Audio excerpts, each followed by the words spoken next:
By 17, I was doing TV shows. By 18, I was doing West End theater, which is the equivalent to Broadway. I felt the holiness of the Rebbe, and I had never been in the presence of a holy man before, with all the ashrams and with all the imams and what I was searching for and looking for. And I knew I hadn't completed my journey in London. I knew I had not yet come into the presence of somebody that their holiness was just palatable and palpable. Welcome to Ordinary People with Extraordinary Stories. I'm Hannah Weisberg, host of this podcast. Joining me today, we have Deborah Jacobi, who is a former dancer and performer who has worked with some of the very amazing celebrities of our time. And she is also an author and a speaker. She wrote two books on eating, and she'll be talking a little about that, about the cosmic understanding of food and nutrition and so forth. Welcome, Deborah. I'm so excited to have you here today. Thank you very much, Hannah. It's very good to be here. So Thank thank you. you. So tell us a little about your background and how you got into your performing and your dancing. Okay, so I came from a family that was Jewish, but we didn't observe really anything. We didn't keep kosher. We didn't have Kiddush. We didn't light candles. We did go to Hebrew school on a Sunday morning, which was completely not relevant to our lives. And we would learn brachos, but then we'd go home and eat non-kosher food. So it was completely not relevant. And we sort of resented going. My brother and I didn't really care for it because it was just 2 hours out of our week that didn't have any connection to anything else. And we would go 3 times a year to shul, but it was to an Orthodox service because my father had come from a more Orthodox background, but his family were no longer Orthodox. But he felt that there was something real about going to an Orthodox shul. But for us, it was tortuous because we didn't know even which book to pick up, and it was all in Hebrew, and it was a nightmare. It was like Right. one of those long trips that you take with your parents, and you sit in the back of the car and you say, "Are we there yet?" It was You're waiting for it to be like over for that. sure. Exactly. And So this was where? In which country were you born in? this was in England, in London. England.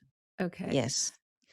And then my parents went on a cruise for a couple of weeks. And during the time they were away, I decided I wanted to go to a stage school. And I enrolled myself for an audition in one of the stage schools in London.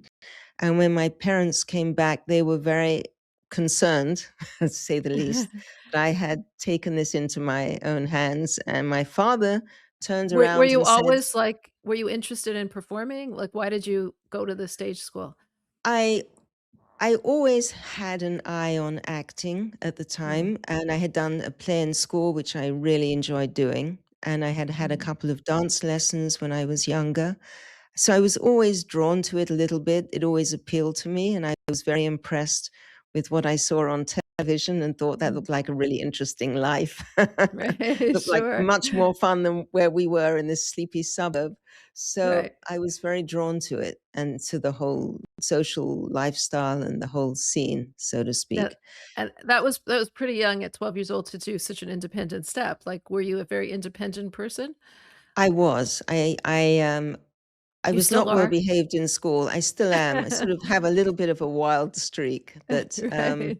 was very difficult on my mother growing up. um, and in some ways, it's helped me to explore and be curious about the world and different religions and various isms that I went through in order to get back to what I thought there was no wisdom in Judaism. And that was about the last thing that I looked at.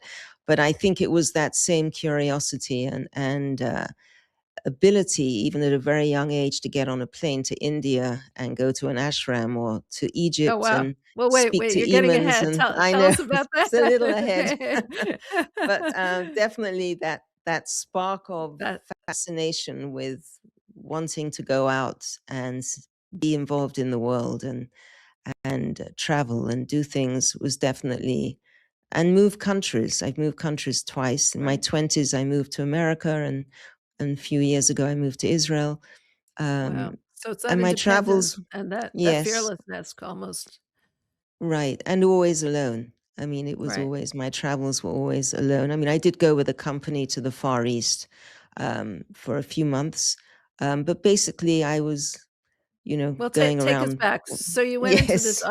so you went to this So, audition, and what so happens? yes. So, well, my father said to me that that's really not the right job for a nice Jewish girl.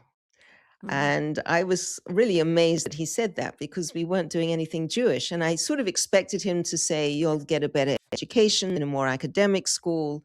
I don't think that's a good school for, for your future. But he didn't say any of that. All he said mhm, was, that's not a job for a nice Jewish girl. And it always stuck in my mind because it was not what I expected. And it came out of almost nowhere. mhm. Um, but I nagged and nagged, and which I always found was very effective, as many Right. children do. And Right. so finally, he agreed if I got the audition, I could go, Mhm. and thankfully I did. And so by the time I was almost 13, I entered the school. And then by the time I was 16, I would play truant and go to an audition and come back with a contract in some lush country like South America or Spain or somewhere. But my father had to sign the contract because I was underage. And Mhm. invariably, he would refuse to sign the contract and say, no, you're not going to South America or Spain or here or wherever it was. And I just kept going to auditions. And finally, I came back with a contract to go to Scarborough, which is in the north of England. Mhm. And he signed it. And I Oh, was wow. amazed when he signed it because I was 16, still in school. This meant I would be 3 months out of school, which was very appealing. And it meant that I could leave home and Right. start my career, which I was very enthusiastic to do. So I went off and began, and then I came back. By 17, I was doing TV shows. By 18, I was doing West End theater, which is the equivalent to Broadway. And I Oh, was wow. working with, a lot of interesting people like, Shirley Bassey, David Niven, Anthony Newley, Eartha Mhm. Kitt, all the big stars in England, most of them who are well known.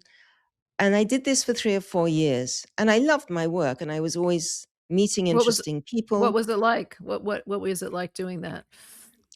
Well, I loved it because I loved being on stage, and I loved especially the theater, because the Mhm. theater, you had a live orchestra, and I loved dancing to a live orchestra. Mhm. It's really special to be able to hear them tuning up, and then you go out and you perform. It's really very, very special. So I did love my work, but at the same time, it was repetitive, and Mhm. nothing is what it appears to be. If you work in a TV studio, you're waiting around and the cameras are moving, and then you stop and you start, and it doesn't feel so real.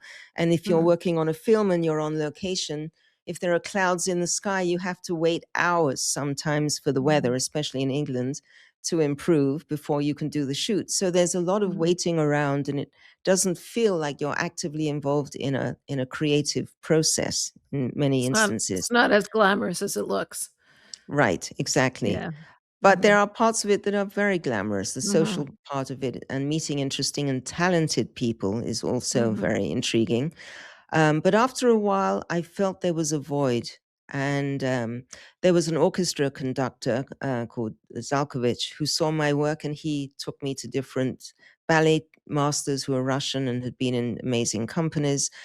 And at the same time, he taught, took me to spiritual teachings like Ouspensky and Gurdjieff, which is a self-growth form of work. And then I started going to New Age places and hearing really intriguing things and hearing people open up. And you have to understand, in England, everything is very private. We have our Mhm. gardens with our fences, and people Mhm. don't talk about their feelings. They're very hidden. And Mhm. so these new age people that were coming in from America, from Esalen, which is in Big Sur, California, we had a lot of American teachers coming in, and they would give therapy, and they would not let you sleep for a whole weekend. And then all your feelings would somehow just roll out. And I would be amazed that, married couples would be sharing their real feelings. And this just didn't happen in England. And we took some Americans to come to England and shake everybody up. And along the way, I met some German people, and they were telling each other stories. I found out later they were Sufi stories, but they were sort of teaching each other and relating situations through stories that they had learned. Mhm. And Sufism is sort of the esoteric aspect of Islamic teachings. But I didn't really Mhm. learn Islam, but I was very fascinated by Sufi teachings, as I was by Buddhism also, and, all these different things. So I went to meet their teacher. I found out that they had a teacher who was also a Gestalt therapist, and he was in Amsterdam. And I took a weekend and went and met him. So I went to Amsterdam for a weekend to meet him, and I was very impressed with him, and I wanted to study under him. But he was going to Germany, so I ended up in Germany for 10 months. And then I was the only Jewish woman in this group. They were all Germans. And I learned Gestalt therapy through him. And he would take me aside and say things to me like, wow, you come from such a beautiful heritage. And I would look at him like, what's my Jewishness got to do with any of this? And then one time I remember he said to me, you have the body type of somebody from the tribe of Benjamin, and you should Mm. really do some research on that. And he would come and say, and if he said a sentence to you, you really listened up, because he was kind of a little bit of a guru. Uh-huh. And then one day he came up and he said to me, you can't tell the difference between what is cultural and what is essential, what your essence is. And I Mhm. can't say I really understood what he was saying, but I understood I needed to go to a very far away country and to study another culture and then come back and look at my own culture. And so I did. I joined a dance group, a modern dance group that was going to the Far East for 3 months. And whilst I was there, I went through How all the, old were you at this time? I was about 22. Mhm. Um, and I used to carry a little Buddha with me because I'd read all of Alan Watts's books on Buddhism, and I was really fascinated. I was very fond and partial to Buddhism. And the last stop that we were in was Thailand, where they had all these Buddha temples. And they had the lying down Buddha and the golden Buddha and the sitting Buddha. And, I went to all of them and I saw people bowing to all these Buddhas. And I realized it's also idol worship. And I Mhm. threw my Buddha out and I realized, no, this is not for me. And Mhm. Bruce, who was the leader of this group, had made it very clear that there are only two monotheistic religions, Judaism and Islam. Mhm. And at the same time as teaching Gestalt therapy and doing therapy in the group, he was also talking about God and really being of service to God. And because I was the only Jewish person, he was directing me into Judaism. And Mhm. so when I came back to London, I really saw how entertaining it was to see my own culture, like the businessmen going to the city in the morning in their bowler hats with their umbrellas. And I really understood, oh, that's cultural, but that has nothing to do with my essence. Mhm. And gradually I understood So that I want to understand, like, what was pulling you to all these isms? Like, what were you feeling inside of you that you were pulled I to was all these feeling things? like I had accomplished a lot of what I set out to accomplish as a performer. And yet I felt my life didn't have the kind of meaning that it needed. And Mhm. so I was really looking for something more, to live at another dimension. It wasn't that I intended to give up performing or Mhm. dancing. I loved it and I had no intention of giving it up. But I also wanted something else to fill that void. And Something deeper. I also began, my initial search was studying the body. I wanted to understand what was happening with my body as I moved. I had no understanding. I left school very young, and Mhm. I wanted to learn about the brain and the body. And there were so many things I didn't know about. And I found it was fascinating to travel and see other cultures and see how other cultures lived Mhm. and observe them with their religion. And I ended up in India in an ashram with actually a very famous guru at the time called Bhagwan Rajneesh, who was a very controversial figure. But he was a complete fake. I mean, his teachings were beautiful Mhm. and they had Mhm. some truth to them. But I also realized that that truth ended and then there was not truthful things being said. So they would Mhm. start off with the truth and bring people in, and they really felt they were getting the truth. And all the truthful things were actually coming from Torah, Not that I Mhm. necessarily knew all that, but my father Mhm. had taught me certain ethics and certain things. So I recognized that in his teachings, but the rest of it was completely sheker, completely false. Mhm. So I came So you back ca to England. and what does it mean when you say, like, that you came back to England and you were trying to separate the essence from the culture? Right. So the essence was really the fact I was Jewish. Mhm. And the culture was, in a sense, it's the klipa. It's everything else that goes on top of that. It's like the klipa is the shell of all the stuff that we pick up along the way that Mhm. distances us from who we really are and Mhm. what we're really meant to be doing here. And Mhm. that which is really essential to our life, which is the essence, the very core of who we are. And the culture is just things, traits that we take on from other countries or other religions or other cultures that mix in with all of that, or the different foods that we eat from different countries.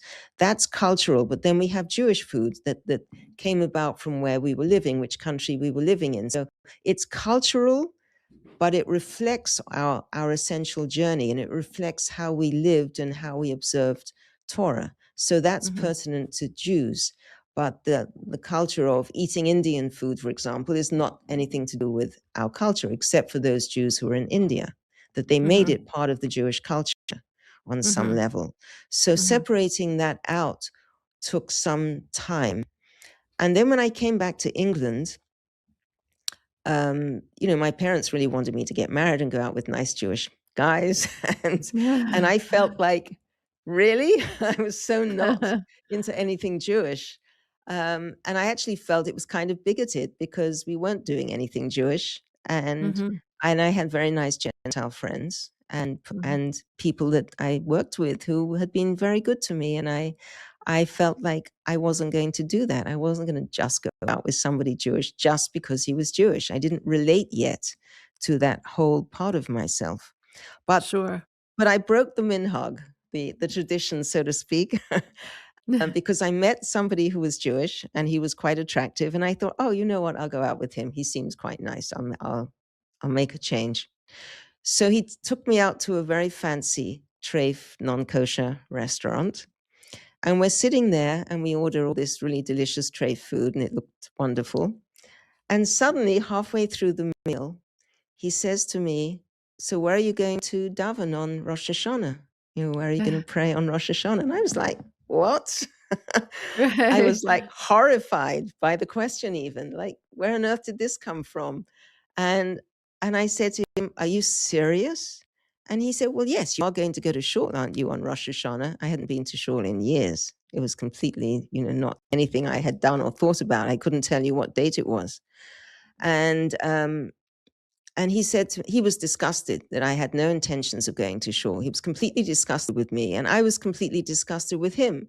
I said, you hypocrite. So you're going to go to shul on Rosh Hashanah, and then you're going to come back and go out to eat in a nice non-kosher restaurant and eat like we're eating now. I said, so your Right. life won't change at all. You'll just be like a robot going to shul, and then you'll continue your life again. He said, and you're not going to take out one day to serve God? I said, no, not as a hypocrite. And this was going on. We both knew we were not going to be seeing each other again. Right. so so that Rosh Hashanah came and went. I couldn't tell you when it was, but I knew it must have been soon because the subject would not have come up. And Yom Kippur must have come and gone. And I cannot tell you exactly how it happened, but by Sukkot, I was writing a letter to a rabbi's name that I had gotten somewhere a few months earlier because I wanted to make some preparation. I knew on some level that the wisdom was in Judaism. And I had Mhm. asked a friend of mine, because I was really thinking about becoming a Muslim, because Mhm. there were only two religions that really served God. And so it was down to being a Muslim or being a Jew. And Mhm. the Muslims had the Sufi teachings of all these stories. And as far as Mhm. I was concerned, Judaism didn't have any of that beauty or wisdom or any of that. So Mhm. I went to a friend's house for dinner and I told him I actually had a Jewish book with me. It was from Rav Kook that I had found in a spiritual store. And people would say, oh, what are you reading? And I would say, oh, it's my cookbook. And that would be the end of the conversation. They just figured it was a cookbook. um, Right. but he said to me, you're Jewish. He was a Gentile. He said to me, you're Jewish. Why don't you start from where you are? And Mhm. it was such a simple statement, but it really rang true. And I thought, maybe I should take a look. So I had gotten the number and name of Rabbi Joseph Freilich in London, who was part of Devar Yerushalayim. And this letter had to be written for some strange reason. I must have written it right after Yom Kippur, and I sent it out, and I got a phone call back a few days later apologizing, because he said when he received it, it was on Sukkot. I had no clue what Sukkot was.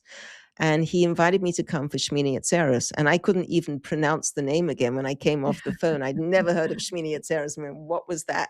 But I had an invitation to go there for the next holiday. And so I went and I met him in his office. And then he said, okay, it's time for dinner. And we walked through the dining room and there was nothing on the dining room table. And I thought, this is weird. Here's the dining room. There's no people. It's not laid for dinner. And we went out to his garden and there was the most beautiful sukkah. Didn't know what it was, but this beautiful outdoor, um, you know, booth. And we Right. sat and he had 10 children and they had beautiful voices and they were all so into it and they all gave a Devar Torah, even the 4-year-old. And Hmm. and it was at such a high level and it was so impressive. And I was so moved by both the beauty of the evening and by the very special family that I was with. But what really, really moved me was that in every place I had been in the world, I didn't feel like I belonged. And here I was coming to a rabbi's house, an Orthodox rabbi, who I'd never spoken to an Orthodox rabbi before. I was celebrating a festival I'd never heard of. And yet I had this overwhelming sense of belonging. Hmm. Um, Interesting. and Wow. it was very, very impactful. And it was And more so more belonging than you felt in the ashrams and in anywhere else that you had been? I never really, I always felt detached, even though I Mhm. would observe things. There was a part of me that always felt, well, this is interesting and it's Mhm. intriguing and it's beautiful teachings and poetic or whatever, if they were good at what they did. Um, but I didn't have that sense of this is where I should be. And Um, why do you think you felt that way? Like, why did you feel that way outside in a booth, celebrating a holiday that right. you had no idea Something about? I think there was a warmth and I felt I was with my people. I Mhm. knew they were Jewish and I knew I was Jewish, and I hadn't Mhm. expected to feel as comfortable with people who were religious or people Mhm. I'd never met before in an environment that I was, didn't know anything about. I mean, Mhm. I was a little nervous that maybe I'd do the wrong thing, but they were completely relaxed. Mhm. And for the first time in my life, I really had a kosher meal. I mean, occasionally my father would take me to Bloom's for lunch in the East End of London, Right. but that was a rarity. Right. And the interesting Uh, thing was I was involved. They invited me for Shabbat, and I went the next Shabbos, and then they invited me again for the following Shabbos. But I was involved in a drama group for 4 hours on a Saturday afternoon. And I love the drama group, and it was a professional group for professionals, and it was a wonderful teacher. And so the next Shabbos, I went back to the drama group. And then I went back again for a Shabbos, and in the middle of the afternoon, it suddenly occurred to me that everybody else was in the drama group except me. mm, And then I thought, well, I'm just as happy to be here. mm, And I realized I should probably check in when I'm at the drama group next week and see how I feel about being in the drama group.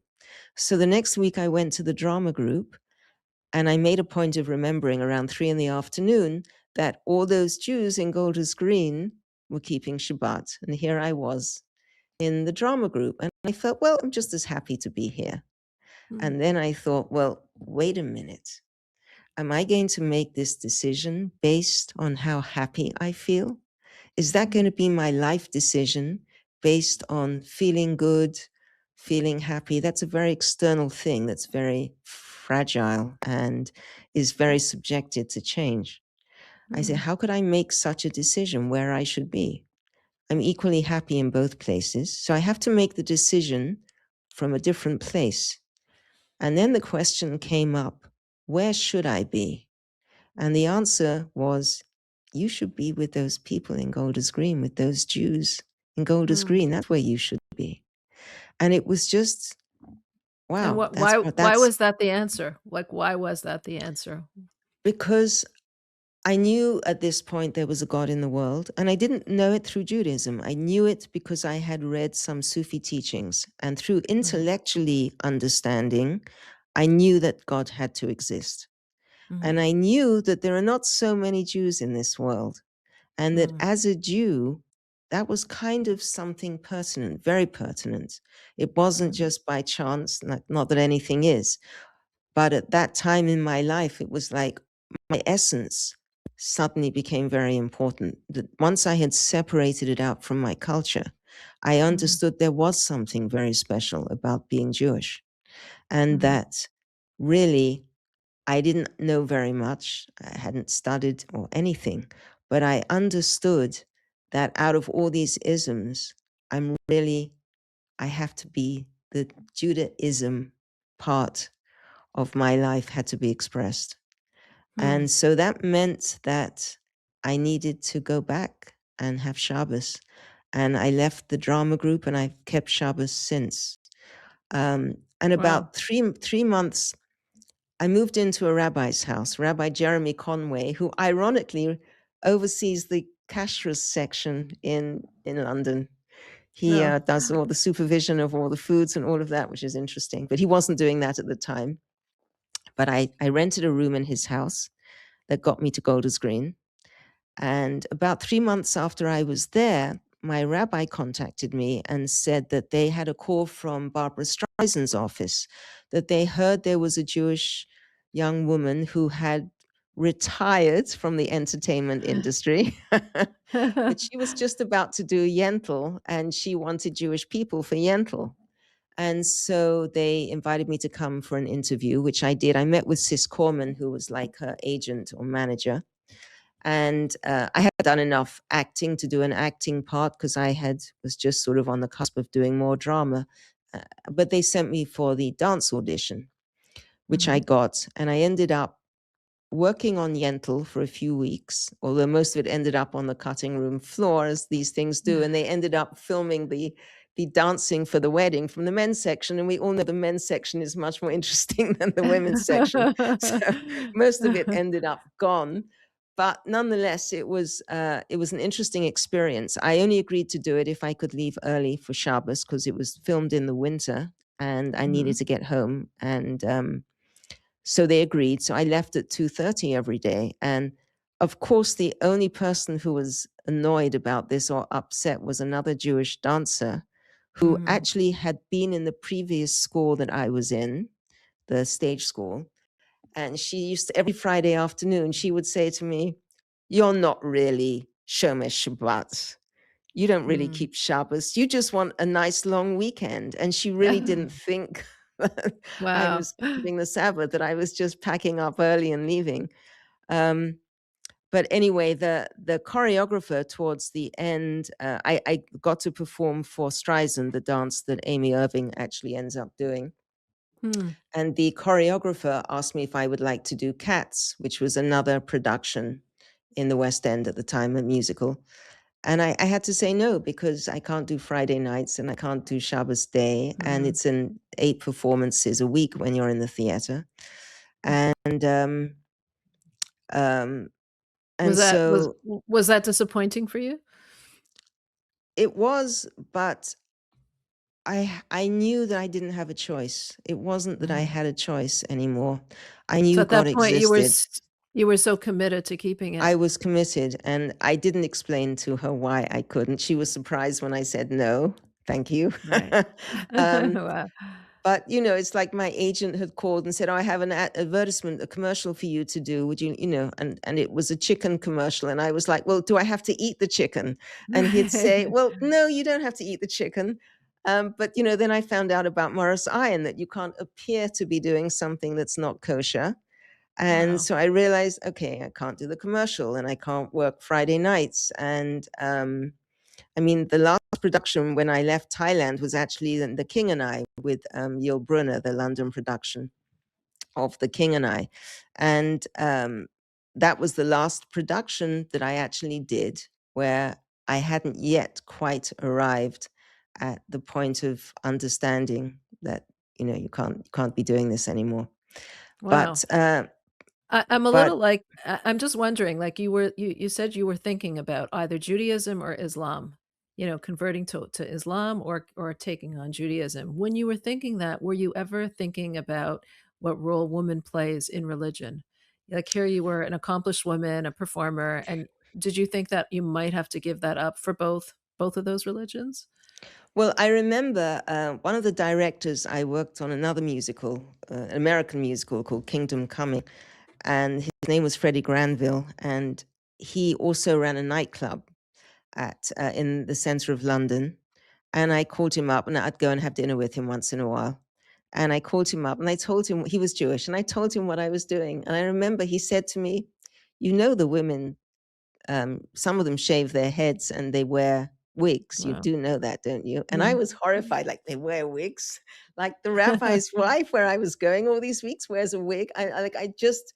I somehow J didn't just to take in that clarify, not information. all of us shave our heads. This is just one Right. Hasidic group, Well, but it was one most of us do Hasidic not. group, Yeah. but Yeah. when people are not involved in that world, that's how it looks to Right. them. But I understood that probably my rabbi's wife at least covered her hair and wore a There, wig. right. And Mhm. that was, I remember being very shocked. And I sort of was arguing, no, they don't. They couldn't. How would I not know that? Right. So, but the women in Judaism were very happy. And Mhm. the classes I went to, they were so respectful of women that I didn't have a sense of that in Judaism. Of course, Mhm. in Islam, it's a very, very different scenario. Mhm. But again, I had a lot of respect for religion at the time. I Mhm. don't respect some of the Islamic teachings now as much as I did then. Mhm. Um, because I know how they treat women, and it's become much more public now. And with the internet, of course, everything comes into our living rooms, and Mhm. we can be very aware. I mean, just what's going on in Iran and how they treat all their civilians is pretty Mhm. horrific. Mhm. But that's a very extreme ideology. But even Mhm. so, there is definitely a lot more stringency. I mean, throughout all of Islamic teachings, whatever we do, if we pray 3 times a day, then it seems like they have to pray 5 times a day. I Right. mean, it's like Right. everything seems to be taken to a greater extreme. Mhm. So I don't think I would have stayed in it. I think that I would have probably moved onto Judaism at some point. But Right. the And interesting as an Orthodox woman now, do you ever look back at what you gave up and feel like you miss the performances, you miss the dancing in front of mixed crowds? Like, how do you so deal with that, giving up that? so I have explored a lot of different areas of myself because I gave up all of that. Mm, I think that my life has become much more whole and mm, wholesome in many mm, ways, which doesn't mean that I haven't missed it over the years. I loved mhm, dancing more than mhm, acting. Um, and I had wonderful dance teachers. I mean, the truth is, my dance teachers and ballet teachers were more impressive than some of the choreographers. Gillian Lynn was actually lovely, who did Yentl, mhm, and there were some very good ones. But my teachers turned out to be, in some ways, extraordinarily creative and talented, and such mhm, wonderful people. I mean, teachers often are wonderful people and selfless and generous, and they were, all of them. And I have wonderful memories of how much they gave me and how much they put into me. And and I do miss the people in some. I miss the amount of mhm. talent that I was around. It's very interesting because the whole thing with Streisand came after I retired. And a year after being in Golders Green, I went and had an amazing Yechidus with the Rebbe. But after that Yechidus, about 3 months later, I Ca decided I ca wanted to see Just make LA. make sure you tell us about that Yechidus, I please. will. Okay. I will Yeah. definitely tell you. Okay. So, Mhm, and it was an extraordinary Yechidus. and life-changing for me. Um, just say one part of it was that I really felt the Shekhinah, I felt God's presence in the room, and Mhm. that I had been observing Torah intellectually because I knew intellectually God existed. And so I was observing mitzvahs because I knew this is what I have to do. But Mhm. it was all in my head. And in Mhm. the room with the Rebbe, he brought down that knowledge through the neck. You experienced it. It wasn't I anymore experienced just it.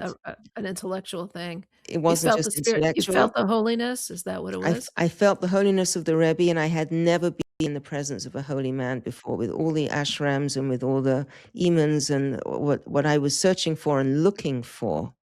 And I Mhm. knew I hadn't completed my journey in London. I knew Mhm. I had not yet come into the presence of somebody that their holiness was just palatable and palpable, that Mhm. you could really feel it. And I knew in the room with the Rebbe that I was feeling God's presence so powerfully because of the man who was sat in that chair that had no ego, and that he Mhm. somehow allowed me to experience that. Mhm. So a few Wow, that months sounds very powerful. It was very powerful. So a few months later, I decided I want to go to LA, which was, one of my sort of childhood dreams in a way. And I got to the airport, to Kennedy Airport, and I was waiting in the lounge for the flight to be called. And there was a man sitting near me, and he began talking to me, and he turned out to be a Jewish attorney. And and before we got on the plane, he said, "Would you like to have dinner with me in LA?" And I didn't know anyone. I was traveling alone, and I thought, maybe it'll be nice to go out and have dinner with he's Jewish and whatever. He wasn't kosher Jewish, but he was Jewish. And so I agreed. And I told him where I was staying, and he called me the next day and invited me for dinner with some of his business clients. It turned out he was an entertainment attorney, Mm. and I was back in another very sophisticated, very fancy treif restaurant with many Jews and some of the biggest film producers and directors in Hollywood. Wow. And the man across the table from me, the attorney told me, had produced Happy Days and Mork and Mindy, and every other person there was somebody significant.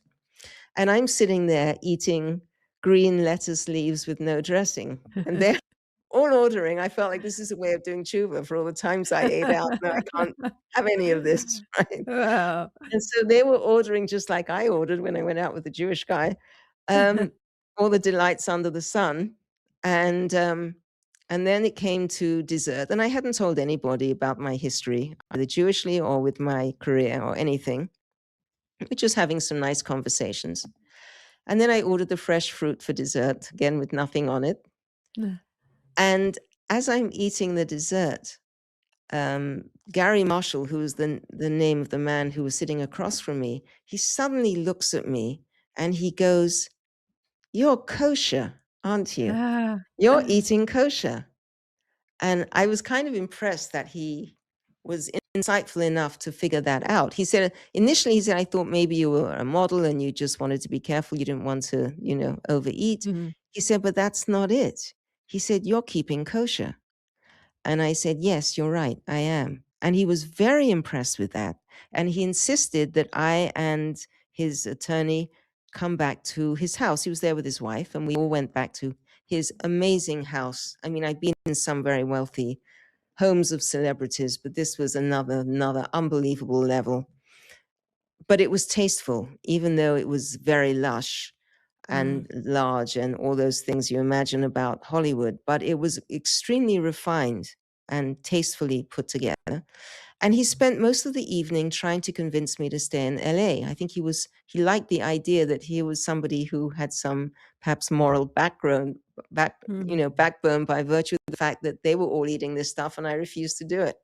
Right. And I didn't dare tell him that I had a history in the industry because he would have immediately set up an audition, at the studios, and I would have been, pulled back to either saying no or yes. I didn't want to go there.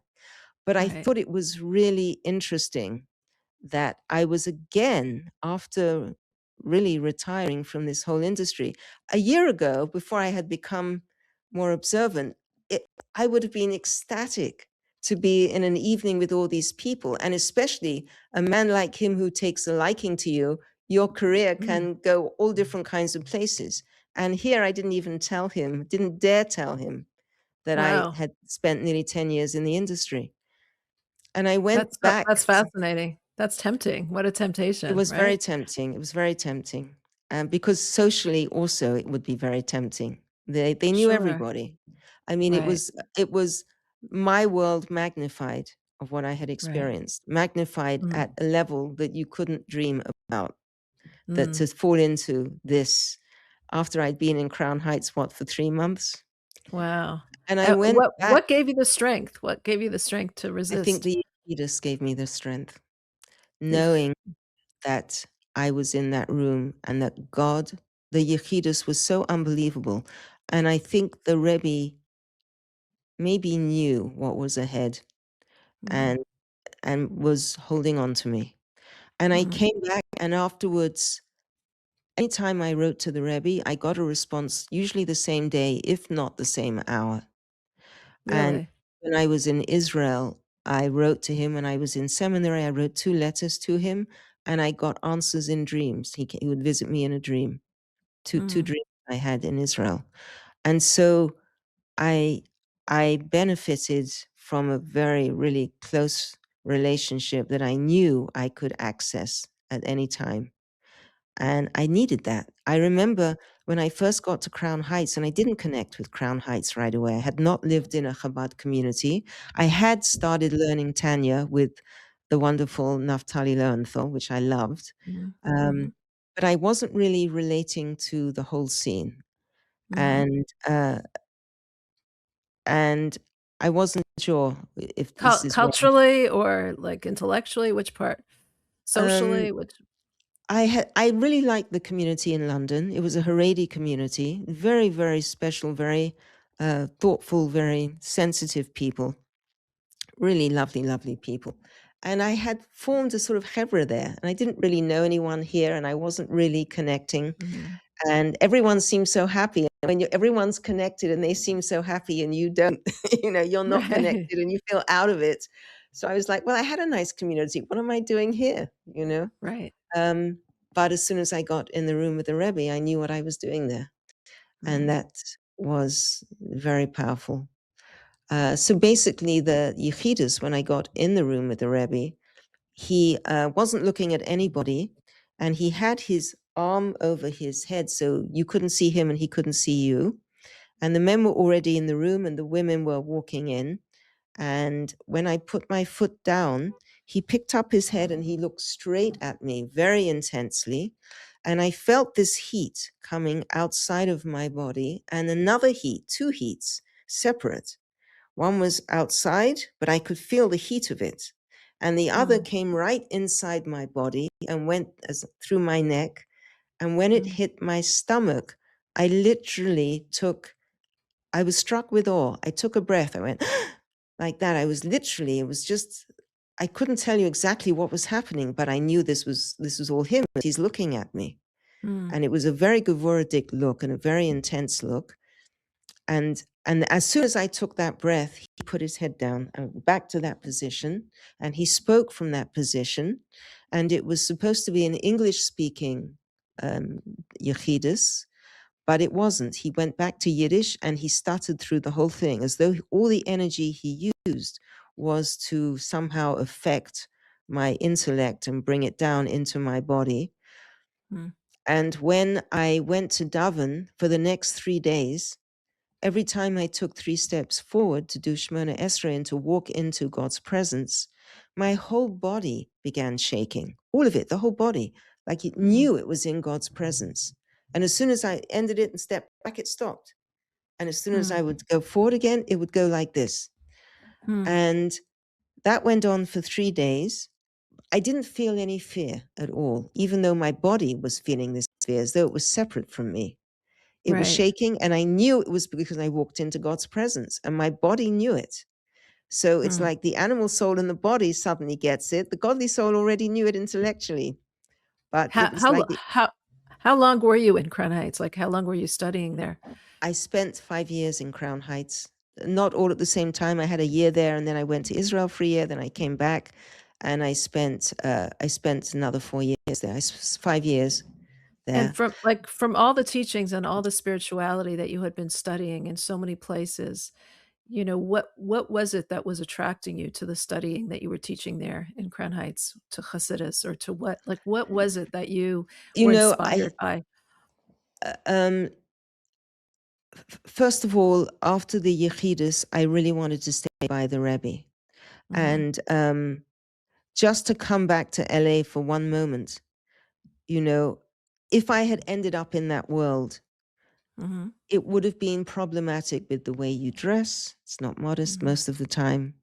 The way you talk, there's a lot of mhm, swearing.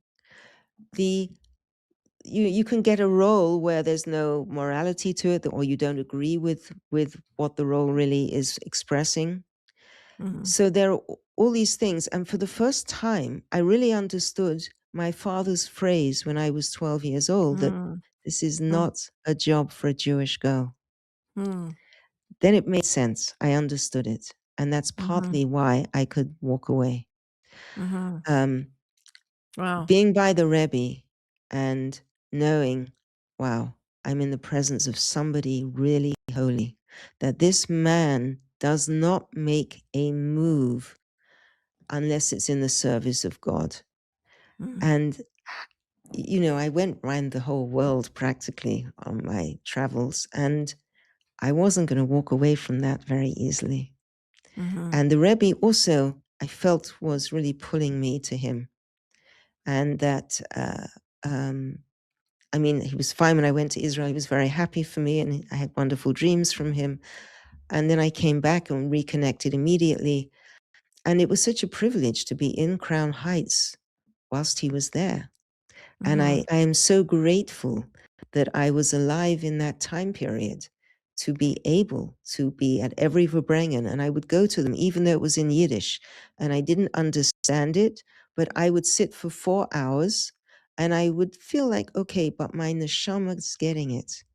My hmm. neshama is getting this. I don't have to understand it. There's all this other stuff going on, the heat, the whole thing. There's all Eh, this other stuff, why but was it's that getting it. different than, as a child when you were attending synagogue, when you were attending the Orthodox synagogue, where it was just like, "When is this gonna be over?" Why was the Farbrengens different than that? Because I felt so privileged to be in the same room as the Rebbe. Mhm, It was a privilege, and I felt like I had a close relationship to the Rebbe. He knew who I was, mhm, and um, and I, when you live in Crown Heights, it's another way of knowing there's a God in the world. You can't live in Crown Heights when the Rebbe was alive and not know there's a God in the world. Every other person has a story. Every other mhm, person knows of some extraordinary occurrence, or that a response that the Rebbe gave, and maybe a year or two or a week later, the response is such a fit, so mhm, appropriate, it falls into place. Where else can you find that? I mean, mhm, and for women too, to have a connection that's so powerful.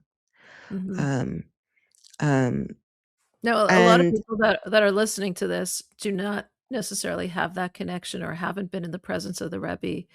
What would you say to them about your journey and about your journey of embracing Judaism and giving up so much of the secular world? What would you say to people who are struggling right now and not sure, like, what to be doing or what their direction should be?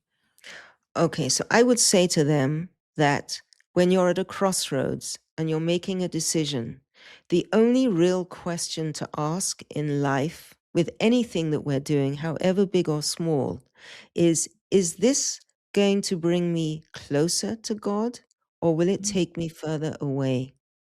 mhm, And we can't make these decisions from an emotional standpoint. Oh, I like this, or oh, this is exciting to me, and learning Torah isn't. Well, then maybe the way you're approaching Torah needs to change. mhm, Um, so it cannot be an emotional response, and even it even has to go beyond an intellectual response, because there was a certain place where I really knew nothing. I mean, I knew there was a God, but I knew nothing about Judaism. And the Rebbe would often say, the Hitchhala Rabbah, that you have to jump over. So what are you jumping over? You're jumping over your feelings. You're jumping over your intellect. You just know that if this seems to be a place where it will bring me closer to God, even if right now I can't relate to it, or it's not speaking to me in the depth that I wish it would be that easy then for me to come to it. So Mm. sometimes we have to take that jump first and have the courage to know that you're not jumping alone, that God is with you. You're not doing it alone. You think you're making the decision alone. But actually, when I look back at my life, I understand that probably I thought I had a choice. I thought I made this choice. Mm. The reality is, you know, I knew when I had to be Jewish a little while before I became observant, that I had to live a Jewish life. But I used to say, oh, but I'm in the theater and there's so many things I want to advance in my career. I'll do that stuff when I'm 60. And Mm. then something happened that was very powerful and sad. I had a really wonderful, wonderful, very loving, very special father who, in many ways, was a tzaddik, a righteous person in his business dealings, and in many, many respects. People loved him as soon as they met him. And he helped everybody, even his business competitors. He would make sure they stayed in business. Mm. And my father was nifta, died when he was 57. Oh, And wow. it was always in my head, well, in my 60s, I'll do this. I was in my Mm. 20s. I had my whole life to live. And then I thought, well, you just don't know. How long am I going to take? There is really only today. Mm. And how many more days, how many more weeks, how many more months, how many more years have to go by before we take that step to Hashem? And as we know, we take one step, and he does the rest. Wow. And That's very so, powerful. Yeah, we always think there's so much more time and I could do that later. But right. that's how old were you when your father passed away? I was 25. Wow, that was very young. Yeah. And And did that influence you? Did that make you very realize much that so. yeah. Very much Mhm. so. Mhm. And I also feel that when I came to Crown Heights, which was, 2 years later, that when I came to Crown Heights, I felt that the Rebbe knew that, and he took part of his being close to me was becoming a father to me, Mhm. that he was Mhm. there for me, that he understood the great loss that I experienced. And then I think also that very often you hear when somebody passed on that their child not so long afterwards becomes observant, Mhm. because we're connected. The Mhm. neshamas are connected, and whatever goes on in that world, they still do for us. We still get blessings because they are doing what they can from wherever they are. Mhm. And we know that going to a grave on a yurt site on the anniversary of their death, that part of that neshama comes back down into the body.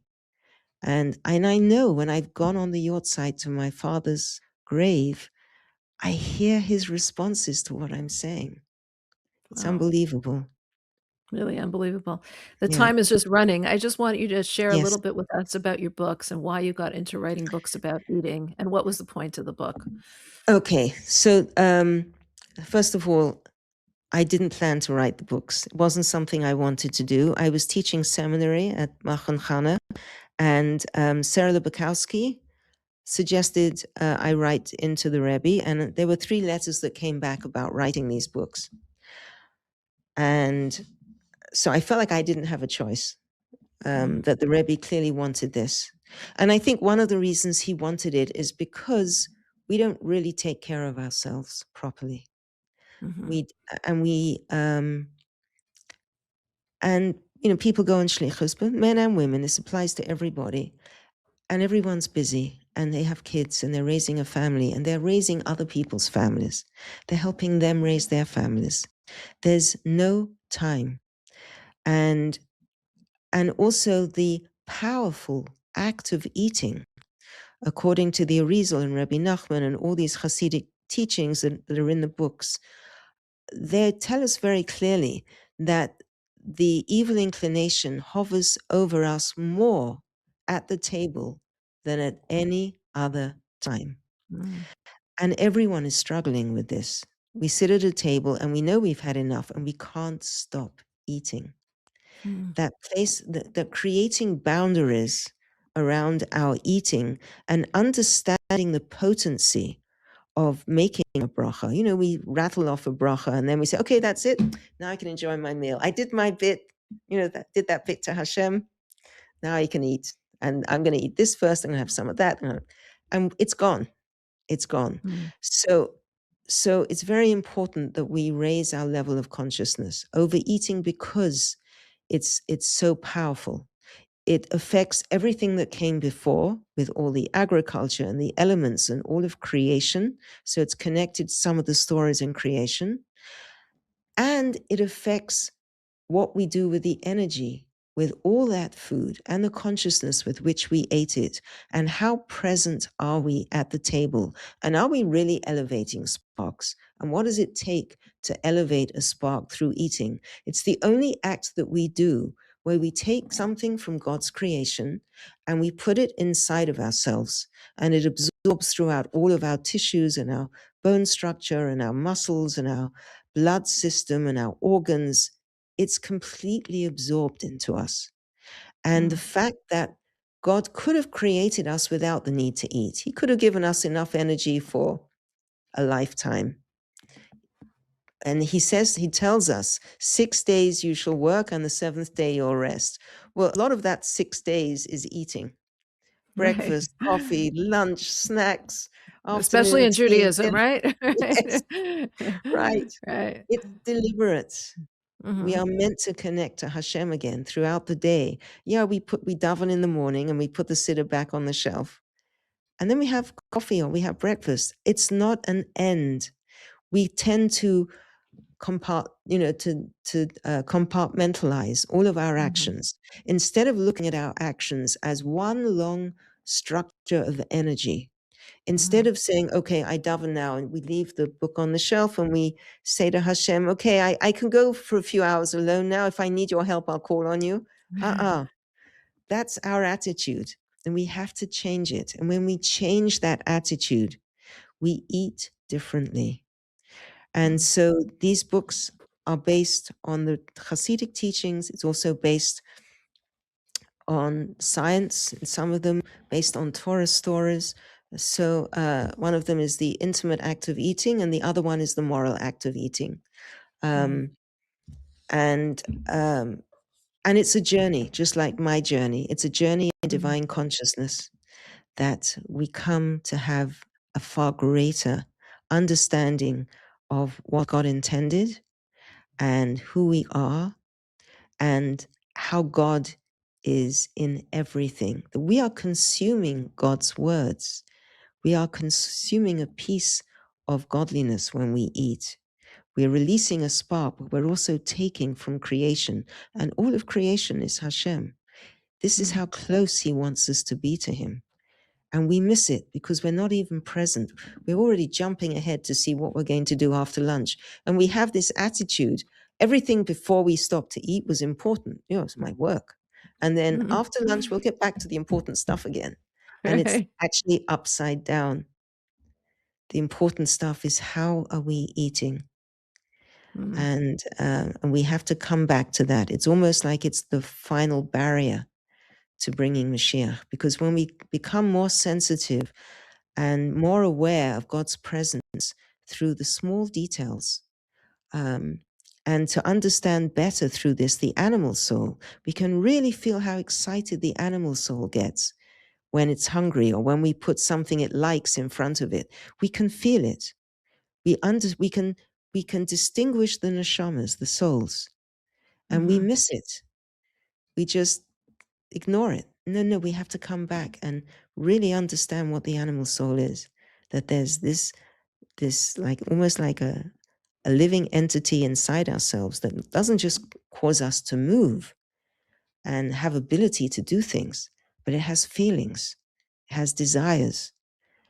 So this whole way of elevating our whole life is really transformative, and it's done. If we can do it through eating, we can do it through every other area of life. Wow.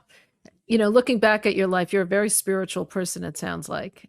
A very spiritual and also very independent person. Looking back at your life, do you feel that God is very conscious in your life now? And how do you see where you're at right now compared to where you were before? Um, I always believed there was God, but I didn't know God. The difference is after the Yechidus, I knew God. And that's a turning point in anybody's life. Mm, Because once you really know God, there's no turning back. And mm, you live life at a different level. And so that's a really strong distinguishing line. Today I'm living in Jerusalem. mm, So it's heightened. Everything is heightened. We say everything is hashgacha pratis, everything is divine providence. But when you're in Jerusalem, it's like you know it immediately. You don't have to wait mm, for an interesting occurrence to occur. You know Hashem just sent this person around the corner that you thought you bumped into, that you didn't see for 5 years, and you just had a thought to go that direction, and then it was thought, no, go that way, and then mm. the meeting occurs. Wow. So everything is heightened here. It's amazing. Mm, mm. So it's thrilling, it's It's beautiful. exciting, and it's meaningful. And Beautiful. and how special to be in a relationship with God. And how much more special can life get? Really So beautiful. Deborah Jacobi, thank you so much for joining us. Thank you for sharing your beautiful story. Really thank you so much. so fascinating, and continued success in your attempt to get even closer to God. Praise God. And you too. And thank you so much for having me. I really appreciate that you reached out and that you invited me. I was very honored. I know all the good work that you do. And you Thank do a you. lot, really a lot. So somebody should Thank interview you too. thank you. Thank you so Okay, much. sure. Thank you. Wow, what a fascinating story and what a fascinating journey. The way that Deborah speaks is just so enthralling. Her accent or her sense of being, it just pulls you in to hear her full story. I found her story so interesting. So many Jews are so much seeking. We are seekers. Our neshama, our soul is pulling us to search for something deeper, for some more deeper, greater meaning. Here she was really at the pinnacle of her career. She name dropped a lot of very famous people. She was doing so much in terms of her performances and succeeding so well. I mean, even when she went to Los Angeles and she met these important people, she could have grabbed onto that, but yet something was pulling her, and it was pulling her for finding a deeper meaning and finding a deeper purpose.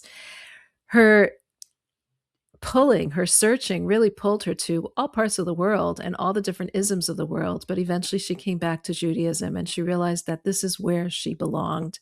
She explained that sense of belonging, that sense of feeling, that sense of sitting in the rabbi's house on Shmini Atzeret, on the holiday of Sukkot, outside, and yet feeling the sense of belonging, feeling this is me, this is who I am. And so often we search in so many different directions, but it's when we come back to who we are, to what our soul really is looking for, that we actually find ourselves. I found it also very interesting how she described how she understood intellectually, she understood it, but yet when she came to see the Rebbe and she actually had the privilege of being in his presence, that she felt it wasn't only raw intellectualism or cold intellectualism, but this was real. This was something that touched her on a deep emotional, spiritual level, deeper than any of that. And that was actually what helped her to continue on in her growth and continue on in her search. If you enjoyed watching this, and I hope you did, I'd love to hear which part of her story touched you. I was also very touched with the fact that her father had told her this isn't where a Jewish girl belongs, and how she really understood what that meant so many years later. We'd love to hear your comments. We'd love to hear your thoughts. Drop us a line in the comment section below. If you are not subscribed, I hope you do subscribe to Chabad.org/extraordinary. You can find us as well on all podcast platforms. Give us a like there, give us a rating there. We really appreciate it. Thank you so much for watching and for being a part of this extraordinary community.